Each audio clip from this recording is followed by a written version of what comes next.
김정은 건강 이상설이 남한 정치권의 논쟁을 만들어내고 있습니다. 당사자는 김병기 더불어민주당 의원과 태영호 미래통합당 당선자입니다. 김병기 의원이 태영호 공사를 공격하면서 시작이 됐죠. 태영호 공사가 김정은 건강 이상설을 제기하자 여기에 대해서 문제 제기를 한 것인데요. 김병기 의원은 그분이 무슨 정보가 있을 수 있겠는가? 있으면 스파이다라고 비판을 했습니다. 정보를 가지고 있으면 왜 스파인지는 잘 모르겠지만요.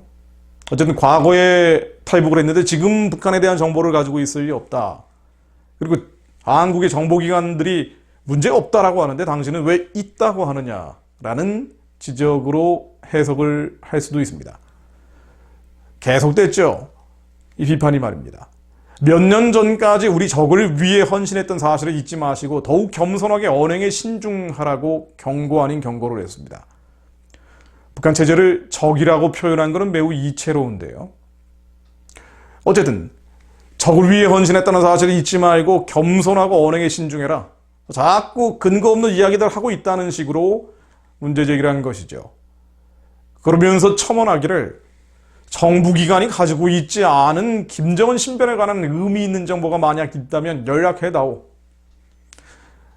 내가 탈당선자를 믿지 않는 것은 정치 때문이 아니라 근거도 없이 혼란을 가중시키는 언행 때문이다 라고 했습니다.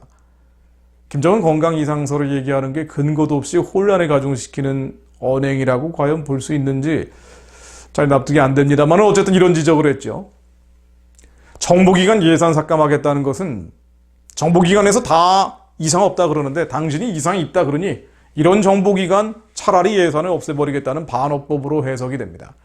태영호 공사는 여기에 대해서 반박을 했죠. 협박으로 드립니다. 이런 주장은 자유를 찾아 대한민국의 새 삶을 살고 있는 수많은 탈북민에 대한 공격이다. 저를 선택의 국회로 보낸 강남 주민들에 대한 모독이다. 이 주장대로라면 고위 탈북자는 무조건 조용히 입을 닫고 살라는 것인데 이게 바로 김정은이 원하는 것이라고 본다. 지금 북한의 핵심 계층들은 앞으로도 김씨 정권에 저항하지 말고 영원히 굴종하며 살라는 것인가? 내가 아는 자유민주주의가 맞는지 모르겠다라고 얘기했습니다. 아주 시원하게 반박을 했는데요. 태영호 공사 이야기를 잠시 나눠보려고 합니다. 태영호 공사는 주영 북한 공사 출신이죠. 여러분들 잘 아시는 것처럼 2016년 한국으로 망명했고 이번 4.15 총선에서 서울 강남갑에서 당선됐습니다. 아마 이 영상을 들으시는 분들은 제가 태영호 공사를 무조건 편들 것이라고 생각하실 수도 있을지 모르겠습니다만은 이념이나 사상 문제는 우적, 친구와 적을 구분하는 게 무자르듯 선을 긋기가 어려운 면이 많습니다. 이념대로 사상대로만 행동하는 사람들은 정말 드물죠. 이른바 보수 우파라고 하는 이들도 국회에 금배지를 달고 나면 그 다음부터는 진보 좌파적 언동을 하는 경우도 굉장히 많습니다. 자, 그래서 너무 중요한 역할을 하셔야 될 분이기 때문에 잠시 이분의 행적을 들여다보려고 합니다. 김 의원이 지적한 것처럼 태영호 당선자, 태영호 공사는 몇 년 전까지 우리 적을 위해 헌신했던 인물인 것은 맞습니다. 그러나 과거는 과거고 현재는 현재죠. 탈북 이후가 어떤 면에서는 더 논란의 소지가 있습니다. 애매한 발언을 해왔던 부분이 적지 않기 때문입니다. 개성공단과 봉수교회 칠골교회를 옹호하는 주장이 대표적이죠. 개성공단은 북한의 핵무기 미사일 개발 자금으로 전용되기 때문에 유엔과 미국에 의해서 제재가 들어간 곳이고요. 봉수 칠골교회는 이른바 가짜교회라고 많이 알려진 북한의 대외 선전용 교회입니다. 그런데 이 개성공단과 봉수 칠골교회를 태영호 공사가 탈북 이후에 일관되게 옹호해 왔다는 건 매우 이례적이죠.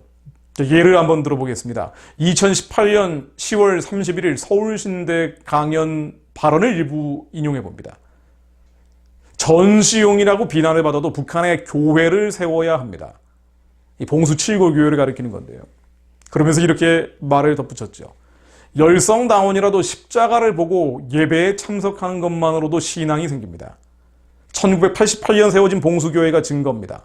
남북 화해 모드에서 한국교회가 요구해야 할 것은 교회 건축입니다. 앞으로도 더 많은 교회들을 한국교회가 북한에 세워야 한다라는 것이죠. 그는 봉수교회를 두고 가짜교회 등 비난이 많지만 십자가를 보는 것만으로도 지하교회 교인들에게 큰 버팀목이 되고 신앙을 갖게 하는 힘이 있다고도 말했습니다. 또 다른 강연 이용해 볼까요? 2019년 3월 26일 숭실대 강연에서 이렇게 얘기했습니다. 북한을 정상국가로 만드는 여러 가지 방법이 있지만 우리가 북한의 교회당을 한 개라도 더 건설하고 기독교의 자유를 조금씩 허용해 나간다면 북한을 다원화된 사회로 만들 수 있습니다. 그렇게 되면 통일은 평화적인 방법으로 생각했던 것보다 대단히 쉽게 이루어질 수 있습니다. 들어보면 얼핏 그럴싸한 것 같기도 하고요. 그가 쓴 저서인 3층 서기실 암호에서도 이런 문장이 나옵니다. 가짜 교회에서 가짜 신자가 반복해서 예배를 하다 보니 그들 가운데 진짜 신앙심이 생기는 현상이 나타났습니다. 봉수교회, 칠골교회가 가짜 교회라 할지라도 이 가짜 교회에서 가짜 교인들이 계속 예배드리다 보면 진짜 신앙이 생겨날 수 있다는 것이죠. 요약하면 봉수교회, 칠골교회가 가짜라고 해도 북한 주민에게 주는 심리적 효과가 있다라는 게 첫 번째고요. 열성다운도 기독교인이 될 수 있다라는 게 두 번째입니다. 심지어 지하 교인에게도 큰 버팀목이 되고 힘이 된다는 것이 세 번째입니다. 그래서 봉수교회를 도와줘야 되고 될수록 많은 교회를 세워야 한다는 것이죠. 이 말들을 한번 음미해 볼 필요가 있습니다. 자, 봉수교회, 칠골교회는 많은 분들이 알고 계시지만 가짜죠. 진짜 교회가 아닙니다. 태영호공사도 이것을 인정하고 있죠. 봉수교회와 목사, 신도들은 모두 김일성종합대학 종교학과를 나온 조선노동당 당원들로 구성이 됩니다. 거기서 예배드리는 사람도 조선노동당 당원들이죠. 그런데 그냥 당원들이 아니고 대남사업 일꾼, 요원들입니다. 이들은 김일성 주체 사상으로 철저히 무장된 사람들이죠. 교회뿐 아니라 사찰에 있는 가짜 승려들 역시 마찬가지인데요. 이들은 매년 종교가 얼마나 허황된 것인지 논문 한 편을 써야 한다고 합니다. 제가 많은 탈북자들을 만나서 민망한 말씀입니다만 수십 년 동안 확인해왔던 이야기들이죠. 황장엽 전 조선노동당 비서, 또 다른 고위직 탈북자로 10여 년 전 세상을 뜨셨던 황장엽 씨가 한 이야기가 있습니다. 김일성 대학의 종교학과를 만든 것은 종교를 허용하자는 뜻이 아니다. 외국과 남한에 우리도 종교가 있다는 것으로 위장하고 종교 믿는 사람들을 속이기 위해, 즉 대남 사업을 위한 것이었다. 종교학과 다니는 사람, 거기 나온 사람들 종교 믿는 사람 하나도 없다. 이거 황장엽 씨 이야기입니다. 조선노동당 고위 간부를 지낸 또 다른 탈북자, 제가 예전에 인터뷰를 했던 내용인데요. 한번 인용해 봅니다. 이렇게 이야기합니다. 북한의 교회라는 것은 노동당 통일전선부, 쉽게 이야기하면 간첩부서입니다. 이 통전부에서 운영하는 대남 조직이고, 목사는 요원이고, 신도들도 다 훈련된 가짜라는 건 북한 사람들이 다 알고 있습니다. 대외적으로 북한이 종교의 자유가 있다고 선전하기 위해, 그리고 남한 기독교 신도들의 돈을 사취하기 위해 만든 가짜입니다. 교인들이 이 돈을 모아준다는 것은 북한 정권이 남한 적화를 잘 하라고 바치는 것이나 마찬가지입니다. 자, 봉수교회는 진짜가 아닌 가짜, 대남 요원들로 구성되어 있는 노동당원들의 일종의 연극 무대 같은 곳이죠. 실제로 봉수교회에서는 주일 예배가 없습니다. 남한에서 혹은 해외에서 기독교인들이 오면 연극처럼 예배를 드립니다. 일반 주민은 봉수교회 예배에 참석할 수 없습니다. 일반 주민들이 참석하는 데가 아니죠. 그건 아마 태영호공사도 인정하는 내용이죠. 목사나 교인들의 전도나 선교도 불가능합니다. 그런 거 없습니다.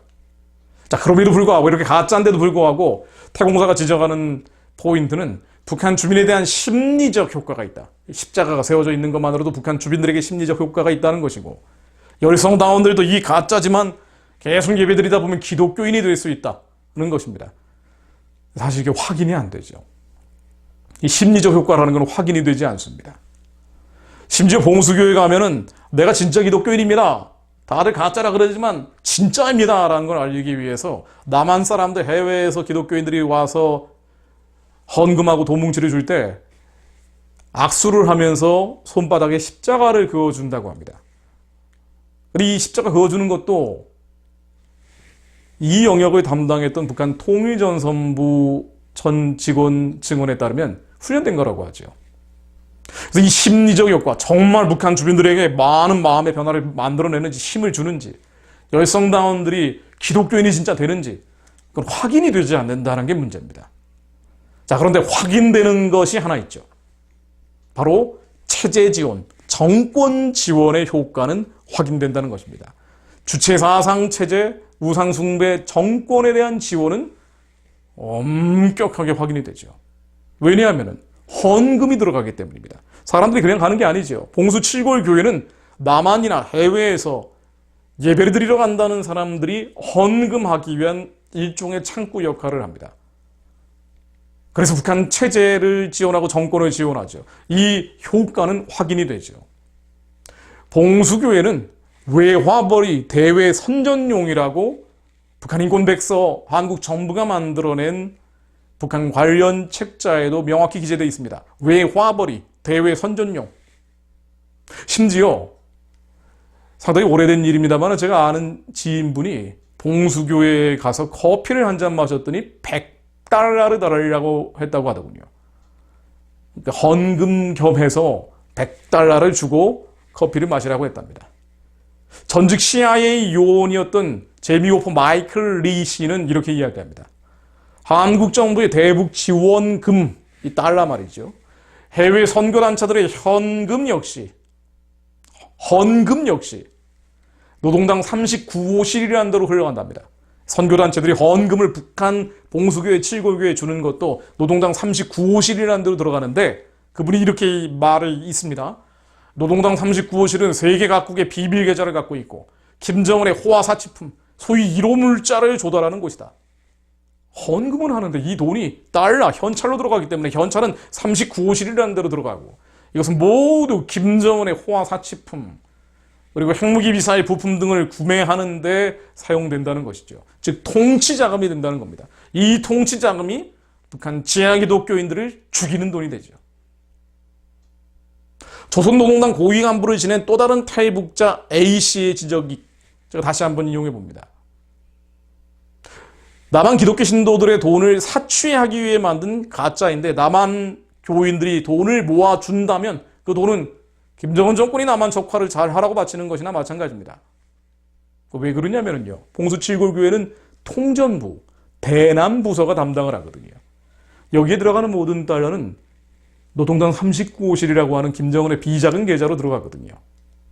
자, 그럼에도 불구하고 이렇게 가짜고 위험성이 있음에도 불구하고 열성당원도 계속 예배를 드리다 보면 기독교인이 될 수 있다라고 이야기를 합니다. 그런데 태영공사가 지적한 이 부분이 일정 부분은 사실입니다. 실제로 88년도 봉수교회를 설립했을 당시 가짜 교인들을 갖다 놨는데 복음이 이미 워낙 세서요.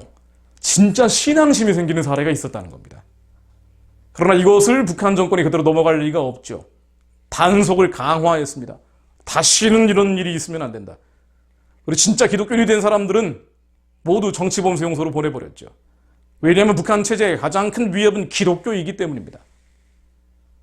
예배 전, 예배 후에 봉수교의 목사와 신도들은 이른바 기밀성주의와 다른 사상을 입으로 말하고 귀로 들은 데 대한 일종의 정화의식 같은 것까지 합니다.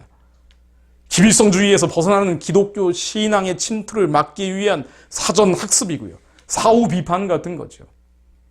북한에서는 생활총화라는 걸 합니다. 자아 비판, 호상 비판이라는 걸 하는데 봉수 칠골교회 목사 신도들은 그야말로 철저하게 해서 만일 정말 기독교 신앙이 들어간 것이라고 확인되는 사람들, 의심이 되는 사람이 있으면 검열해서 넘어갈 수 없다는 것입니다. 역시 탈북자인 조선 체코 신발기술 합작회사 사장 출신인 김태산 씨가 하는 이야기입니다. 이렇게 이야기합니다. 북한 사람들은 일주일에 한 번씩 생활총화라는 일종의 자기 비판을 하는데 봉수교회 관계자들은 예배 전후에 철저한 자기 비판을 행한다. 빠져나갈 수 없다. 특히 예배에서 남한 사람들과 접촉한 후에는 하나님은 없다라는 총화 사업을 벌인다. 그런데 봉수교회를, 칠골교회를 영적으로 좀 더 면밀하게 들여다보면 태영공사께서 하신 이야기는 받아들이기 어렵다는 것을 쉽게 고개를 끄덕일 수가 있습니다. 봉수 칠골교회는 가짜 교회이기 이전에 기빌성을 하나님이라고 고백하는 기빌성 교회입니다. 기빌성 교회에서 예배를 드리다 보면 언젠간 신앙이 생긴다. 예를 들면 신천지 교회를 계속 다니다 보면 신앙이 생기나요? 통일 교회를 계속 다니다 보면 신앙이 생깁니까? 가짜 교회가 아닌 다른 누군가를 하나님이라고 고백하는 이 하나님을 대적하는 교회를 다닌다는 것은 진짜 신앙을 가질 수 없게 만들죠. 유튜브에 리성숙 봉수교회라고 검색을 한번 해보십시오. 그러면은 봉수교회 전도사, 지금은 목사인 리성숙이라는 인물이 자신의 신앙 고백을 하는 내용들이 나옵니다. 나의 마음속에 하나님은 기빌성 원수님이라고 하죠. 기빌성 원수님을 더 잘 믿고 더 잘 따르기 위해 봉수교회 예배를 드린다고 합니다. 자, 이 이야기가 예전엔 그랬고 지금은 안 그런 것이 아니고요. 우연히 나온 말이고 실제로는 그렇지 않은 게 아니고요. 88년도에 봉수교회를 만들고 그 이후에 진짜 신앙 갖는 사람들이 한둘 확인이 됐나 보죠. 절대 이렇게 해서는 안 된다라고 해서 주체 사상을 주체 신학이라는 것으로 만들었습니다. 심지어 주체 영성이라는 것까지 만들어냈습니다. 감히 신학, 영성 앞에 주체를 붙인 것이죠. 사람의 몸과 괴물의 머리를 접붙여 놓은 것입니다. 그래서 기빌성이 이 민족의 하나님, 조선 사람의 하나님이다라고 되어 있습니다. 조선 사람의 하나님 기빌성을 더 잘 믿고 더 잘 따라야 된다. 이것이 봉수교회 칠골교회의 신앙 고백이고 이것을 리성숙 전도사라는 사람이 발언한 거죠. 자유북한 방송을 운영하는 또 다른 탈북자 김성민 대표는 이렇게 이야기합니다. 한국인, 외국인을 접촉하는 대남 사업 일꾼들은 생활 총화를 많이 하는데, 즉 자아 비판, 호상 비판을 많이 하는데요. 봉수교회 참석자들은 더 혹독한 의식이 치러지는 것으로 알고 있다. 이건 수령절대주의와 다른 사상을 입으로 말하고 귀로 들은 것에 대한 일종의 정화의식 같은 것이다. 그럼에도 불구하고 가짜 교회 차원이 아닌 기빌성 교회를 계속 다닌다고 해서 진짜 신앙이 생긴다고 보기는 어렵습니다. 아마 태영공사가 영적인 부분에 대해서는 잘 이해하지 못하기 때문에 발언을 한 게 아닌가라는 생각도 들지만 이런 발언들이 워낙 반복적으로 나오고 있기 때문에 뭔가 어디서 다른 이야기들이 들어가는 것이 아닌가라는 생각도 드는군요. 봉수 칠골교회를 옹호하는 한국 기독교회들이 워낙 많다 보니 특히나 큰 교회는 대부분 이런 방향으로 가는 교회들이 있기 때문에 큰 교회들과 많이 접촉을 하다 한국에서 얘기가 들어간 것이 아닌가라는 생각도 듭니다. 태영공사는 이런 이야기도 합니다. 봉수교의 십자가를 보는 것만으로도 지하교회 교인들에게 큰 버팀목이 되고 신앙을 갖게 하는 힘이 있다. 이 말은 정말 잘못한 거죠. 세계에서 기독교인을 가장 많이 탄압하는 곳이 북한입니다. 지하교인들은 보이는 족족 씨를 말려버립니다. 그런데 가짜교회, 대외 선전용 기빌성 교회를 세우는 곳이, 그래서 이 지원되는 달러가 실제 기독교인들, 지하 기독교인들을 잡아 죽이는 데 사용됨에도 불구하고 가짜 교회, 기빌성 교회의 십자가가 세워져 있다는 것이 지하 교인들에게 큰 버팀목이 된다고 이야기하는 것은 잘못된 이야기죠. 태영공사는 이런 이야기도 했습니다. 2019년 3월 26일 숭실대 강연 발언인데요. 제가 아까 발언 인용했습니다. 북한을 정상국가로 만드는 데 여러 가지 방법이 있지만 교회당을 한 개라도 더 건설하고 기독교 자유를 조금씩 허용해 나간다면 북한을 다원화된 사회로 만들 수 있다. 가짜 교회, 아니요, 기빌성 교회를 더 많이 만든다고 해서 신앙의 자유가 허용되는 것이 아니죠. 봉수 칠골교회 말고도 한국 큰 교회들이 연합을 해서 제1교회라는 걸 지어준 적도 있습니다. 제가 이 제1교회 헌금을 어마어마하게 했던 분하고 인터뷰를 한 적이 있는데요. 그분 프라이버시 때문에 기사화하진 않았습니다. 수억 원을 들여서 헌금을 했는데 아니 소식이 없어서 조르고 졸라서 평양에 한번 가봤답니다. 그랬더니 누구만 간부들이 2층 허름한 건물로 가서 구석탱이 방으로 데리고 가더니 십자가도 없는 그 방을 이것이 제1교회입니다 라고 이야기했다고 하더군요.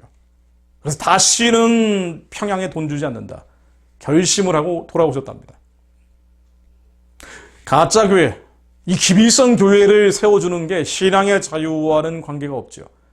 그래서 선교, 전도, 예배의 자유가 완전히 중단되어 있는 북한은 우상숭배체제 주체사상 정권이 무너져야 하나님을 부를 수 있는, 예수님을 부를 수 있는 자유가 허용이 됩니다.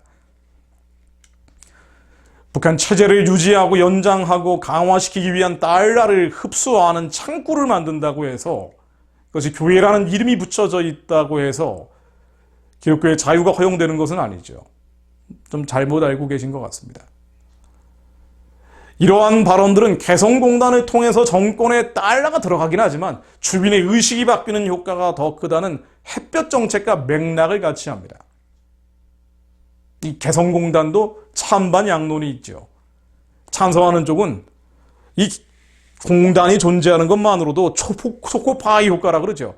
초코파이를 와서 사람들이 먹으면서 나만이 얼마나 잘 사는지 알게 되고 의식이 바뀌는 효과가 있다. 자, 그런데 이 의식 바뀌는 효과는 잘 확인이 되지는 않는데요. 한 가지 확인되는 효과가 있죠. 마치 봉수치골교에 제가 예를 들었던 것 같습니다. 확인되지 않는 심리적 변화, 이건 잘 모르겠지만 확인되는 효과, 달러가 들어간다는 거죠.